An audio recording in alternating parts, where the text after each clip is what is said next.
Greetings, friends. You are on the Military Reports channel.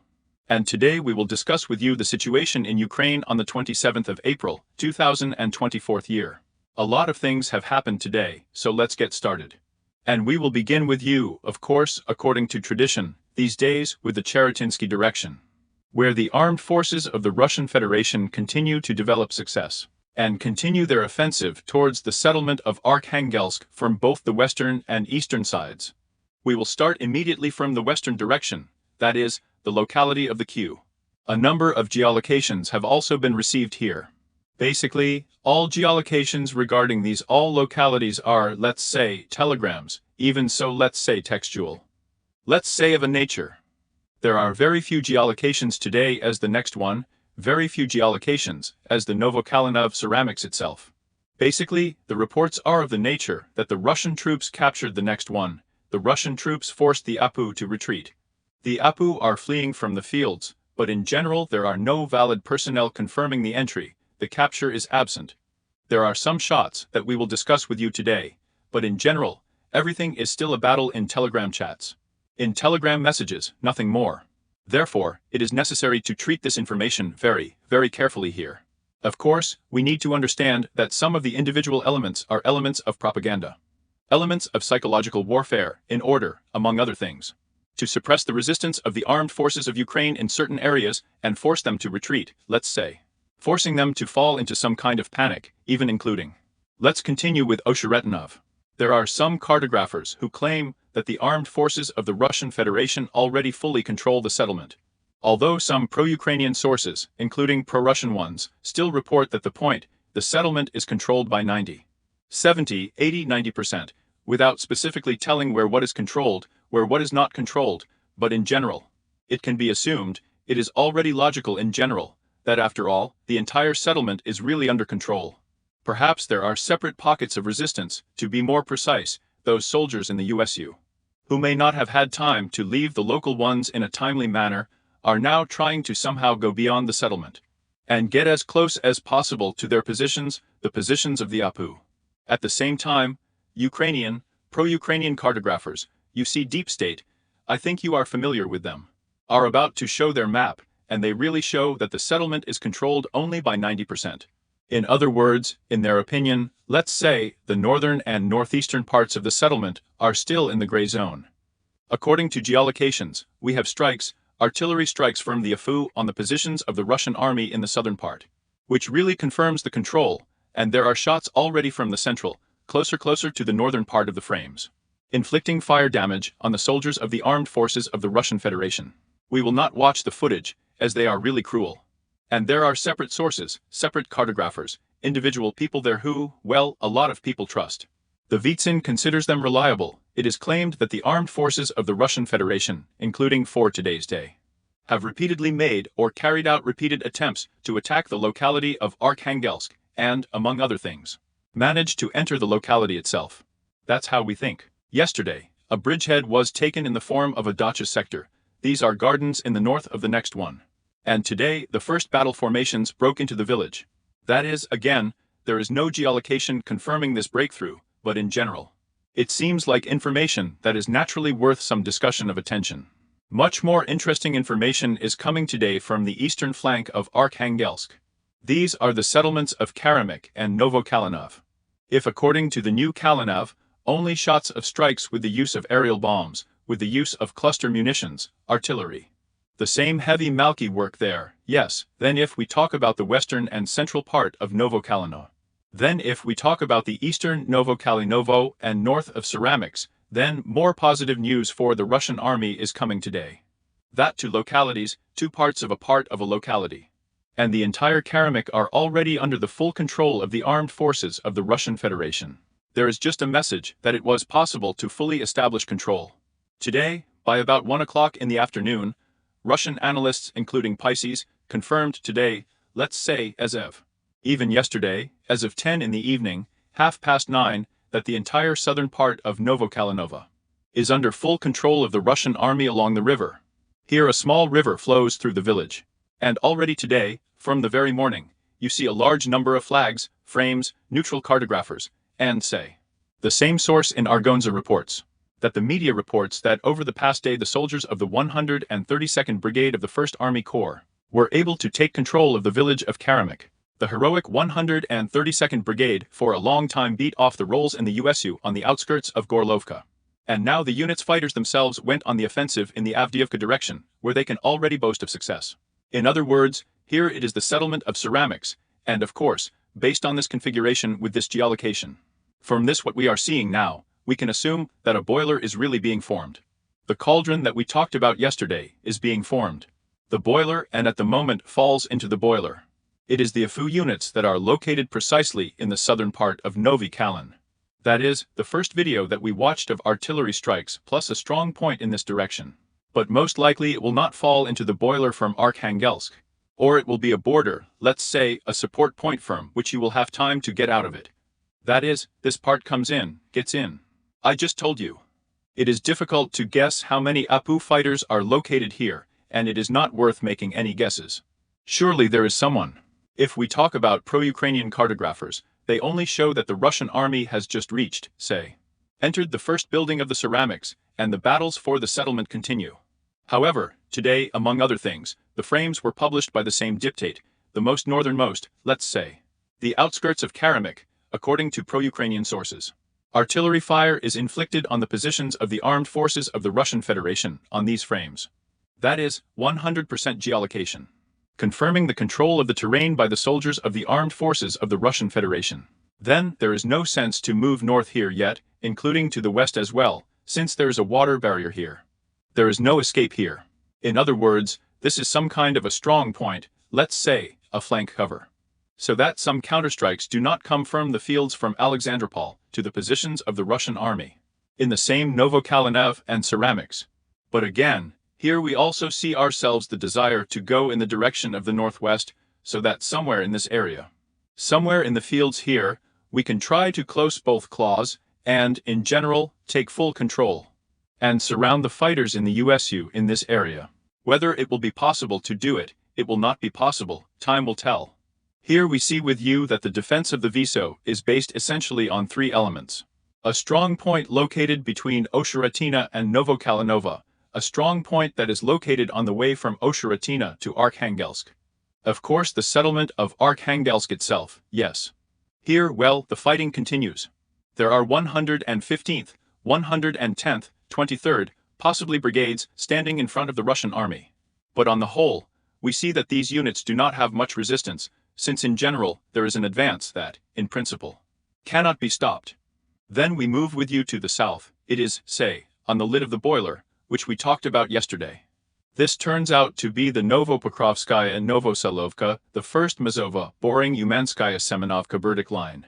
Here, for example, the further advancement of the armed forces of the Russian Federation is noted, including the confirmation of 100% control over Solovyev by the AFU, by the cartographers of diptych.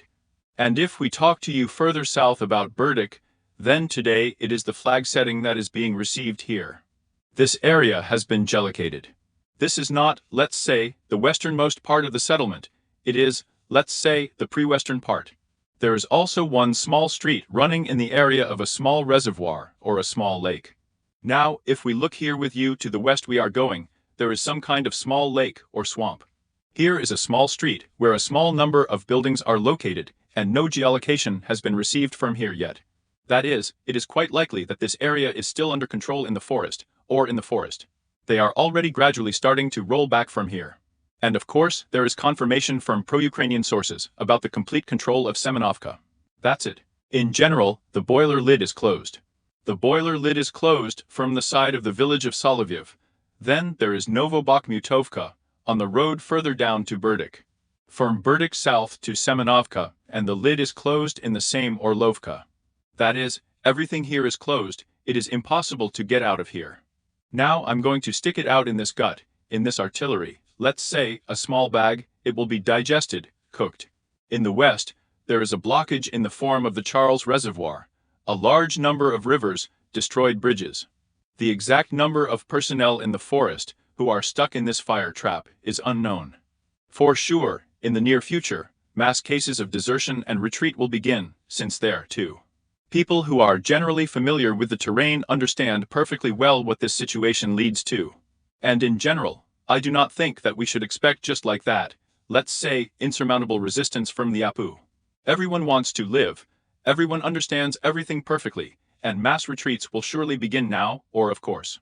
Or another possible option of surrender. At the same time, the artillery of the Afu is gradually digested in this artillery bag. In these frames, apparently another installation that worked on the advancing positions of the troops of the Russian army. And during the counter. For example, during the reconnaissance, it was installed and destroyed during the counter-battery struggle. In other words, this is the picture we have today for the next Burdik.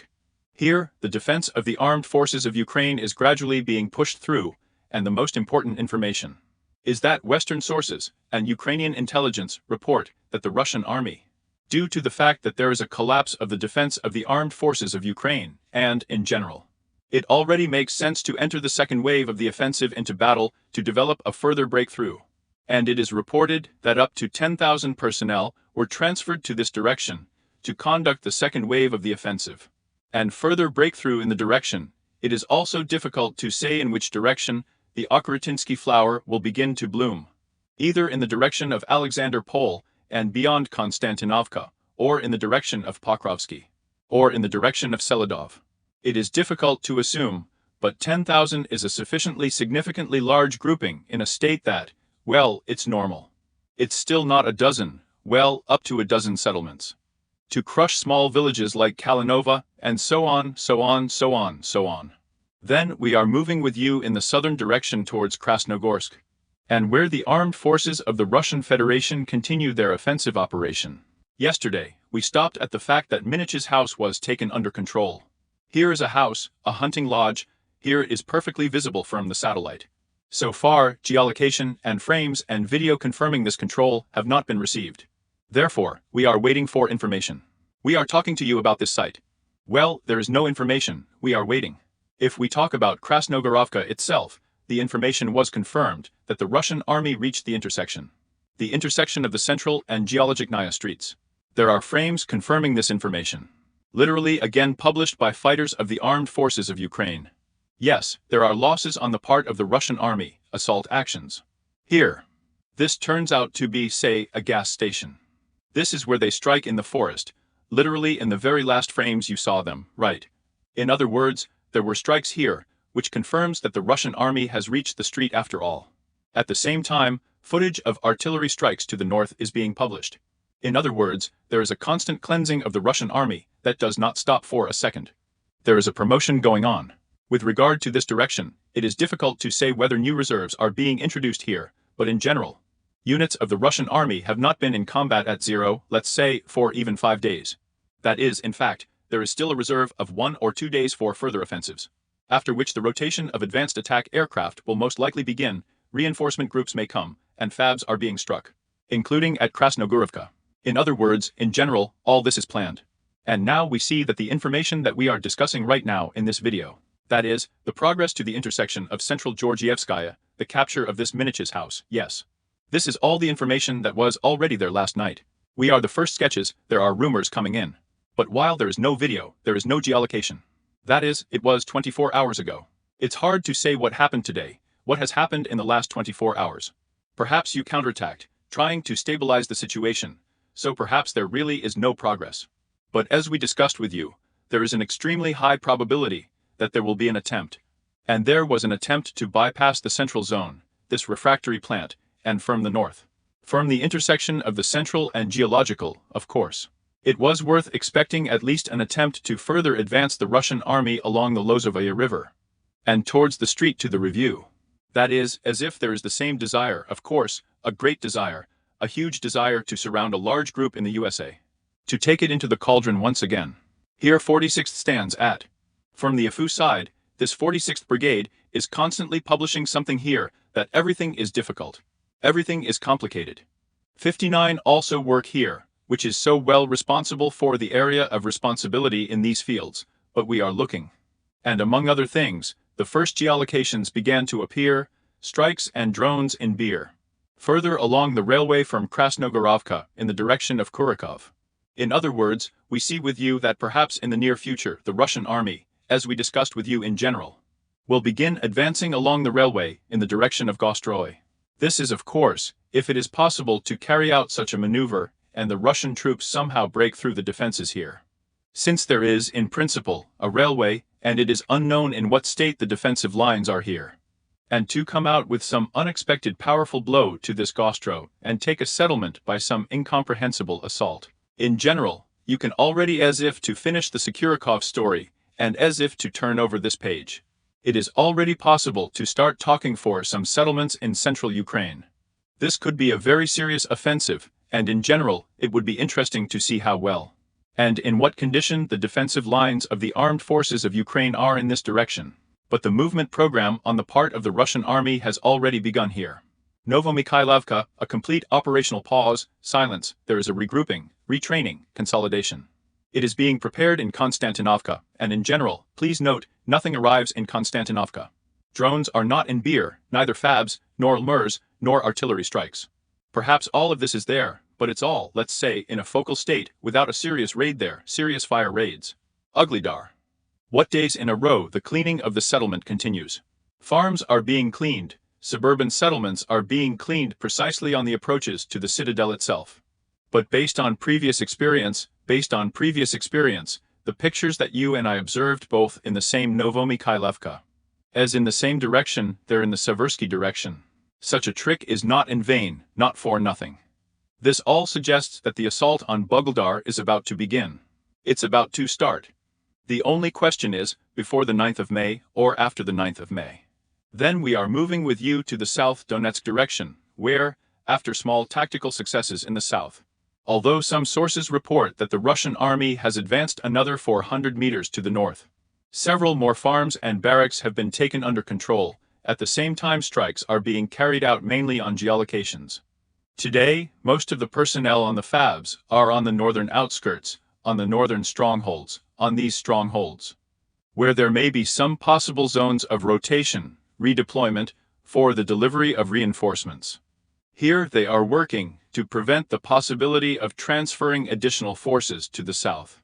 In Zaporozhye, in the direction of work, well, some kind of sluggish current. In general, individual shots of strikes are published, but so that Arbsi the 500th, drones. But so in general nothing serious. Then we will go back and move on to the Bakhmut-Artemov direction, where the armed forces of the Russian Federation, according to individual cartographers, managed to develop a foothold in the forests. This is Stupki Golubkovsky German forest. Here we managed to take control of an additional few square kilometers, and at the moment, according to geolocations, cartographers, or rather without geolocation by a cartographer, the Russian army controls approximately this bridgehead, and, in fact, the Russian army has come close to the Seversky Donetsk-Donbass Canal. Full fire control is installed on this territory. Drones fly in hundreds, in packs. Everything that they are trying to transfer here to the court is instantly destroyed. In other words, it is possible to move here only at night, and then this simply reduces the level of losses, although even at night, the Russian army works very effectively. Constant fire damage is being inflicted on the eastern outskirts of Chassiar, but again so far without any attempts to advance on the ground. Here, most likely, and still waiting. Already, in principle, the eastern top is often ready for the offensive. I am ready to attack, but as I understand it now, they are trying to put the squeeze on it, to reach the Seversky Donetsk-Donbass Canal. At least to reach this line definitively. And perhaps already try to storm or provide some kind of support at the base of the Eastern Canal. Moving along this network of strong points. To see a large enough fortified area, a large trench of a trench, and perhaps they will try to move along it, in order to cut off the eastern one from the central part. Even then, there will be some result and some more or less picture. Therefore, everything is still pending. Everything is on pause, there is a sweep, constant blows. That is, while some are advancing along the Golubkovsky mortars and the German forest, others are striking artillery, aviation. But in general without any serious changes. There is information that at 1 o'clock a strike was struck at a temporary deployment point in Yara, and according to information, a large number of fighters of the armed forces of Ukraine were in the epicenter of the strike. The situation is similar in the northern outskirts. Basically, as you can see, the strikes were inflicted on Kalinovka, on, let's say, that side of Kalinovka, which is located on the Ukrainian side. Massive artillery strikes were carried out, strikes on temporary deployment points, on, say, bases, possibly centers of F operators. But again, all this is just what we see on a daily basis. There was no active phase on Earth. Then we are moving with you to the Seversk direction. Here, as you can see, there is no change. The only thing worth paying attention to is, again, the intensified massive shelling and artillery preparation around the disputed settlement. Here are more shots of the use of, say, ARB C-500 supplies, artillery strikes. In other words, the Russian army is working very, very closely in this direction. Strikes are being carried out on the westernmost outskirts of the settlement. The positions of the armed forces of Ukraine are being destroyed. In other words, here it is similar to the situation that we are observing in Ugledar. That is, from the moment, from second to second, from minute to minute, from day to day. The 5th, 6th or 7th offensive against the disputed should begin. And, most likely, this will already be the final attempt, as a result of which the Russian army will be able to break through the defense here and will already begin advancing towards Ivan Derevka. There are no changes in Bologorovka, individual frames, well, in fact, not changing the picture. So, the South Kopinski direction has no news. The Central Kopinski direction, we have started to receive personnel. This is the 68th Yager Brigade. Well, maybe the footage wasn't shot here, but somewhere else. But in these frames, the 68 begins to complain. In general, as I understand it, as soon as the situation in Kislovka-Kotlyarovka began to stir here, it immediately became clear to everyone what it was fraught with, how it would end. And the first units have already begun to prepare the Ukrainian command in advance, that no matter how much we wish, we have no great desire to go on the offensive, and best of all, you arrest us and put us in jail for a couple of years. Or at least on paper, enter us, take us to court from the position. But just don't throw us into the epicenter of the fighting actions. Since today, the Russian army has made a number of attempts, a number of offensive episodes were observed today. In the area of Kislovka-Kotlyarovka, you see a large number of icons. From geolocation, we have a shelling of a railway station in the Kislovka area today. Perhaps it was something like artillery preparation before offensive actions. And after these shots, all cartographers began updating the maps one by one, indicating that during the offensive operations, a group of troops managed to break through the west, cross the railway, which is very important, and establish control over several streets in the area of the settlement. That is, if we sum up all the information we have received over the past day, approximately the same picture is observed today. At least as of this morning, it was observed in the Kislovka area. How is the situation for the evening? Nothing was received, except for the arrivals of several FABs. Perhaps, indeed, now the Russian army will finally clear the entire bridgehead, Kislovka, Kotlyarovka. And at least from the point of view of geography, convenience, there is a possibility, there are quite good chances for the Russian army to reach the arcade and establish control over the entire territory of this bridgehead from one railway to the N26 highway. That is, this area can be crossed here. It is convenient to attack in general, and in general, the APU does not have the opportunity to fight back conveniently here. This can really level up the front line, after which, of course, the positions of Stepa Novoselovka and Ivanevko will automatically sink if the APU does not retreat before that. And therefore, after that, the whole direction up to the Oskol River can develop like a house of cards. Here, the only drawback for the offensive of the Russian army is, of course, long distances. Long distances between the Oskol River and settlements along the Oskol River and settlements along the Zherabets River and the H26 highway. There are large fields, and they have these fields in conditions, currently in conditions of just an infinite number of drones. It is simply impossible to cross them with any technique. Only if you have the latest systems of these rebounds, and then, maybe there are chances to overcome. And so, of course, it is better to advance from settlement to settlement in small jumps. So if a long movement begins, then well, it does not reach. We ourselves have seen this perfectly on the example of the offensive of the Russian army along the Sandyzhitlovka criminal line to the Yampolevka of Terny. It seems that they have reached the stop, but the movement begins somewhere else in the center of the fields. Everything is destroyed there with the use of the disembodied armed forces of Ukraine. Therefore, there is no possibility here yet. There is no news in the northern direction, in the Kharkiv direction. It is reported that the Russian army managed to detect a cluster of troops along the border with the Russian Federation, and artillery strikes began to be carried out on this cluster. No casualties, losses, or numbers have been reported, but apparently some damage has been significantly inflicted. There is no news on Kharkiv. There was no more news about movement, displacement, reinforcements, concentrations, or anything else today. Such a small pause for a day is possible. We will observe what will happen here tomorrow. On important news. What else do we have on Ukraine?